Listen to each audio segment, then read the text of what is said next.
హరీష్ రావు అంటే సిద్దిపేట అంటే హరీష్ రావు. అలాంటి సిద్దిపేట గడ్డపై హరీష్ రావు కోసం పోరాటానికైనా ప్రాణాలు ఇవ్వడానికైనా సిద్ధంగా ఉండే నాయకుల్లో కొండం సంపత్ రెడ్డి ఒకరు.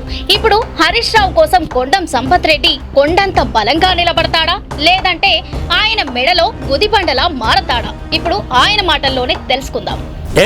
మీరు అడిగిన క్వశ్చన్ చాలా బాగుంది. క్వశ్చన్లోనే ఆన్సర్ ఉంది. మేము ఏ స్వార్థం గురించి రాజకీయంలోకి రాలేదు.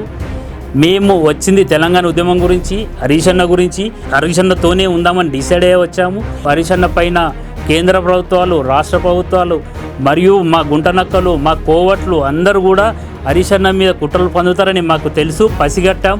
ఖచ్చితంగా మేము హరీష్ అన్న గురించి ప్రాణం ఏనికైనా ఎలాంటి ప్రాణత్యాగానికైనా మేము సిద్ధంగా ఉన్నాం. మాకు హరీష్ అన్నతో ఉండే టీంకు ఎలాంటి కులము కానీ మతం కానీ లేదు.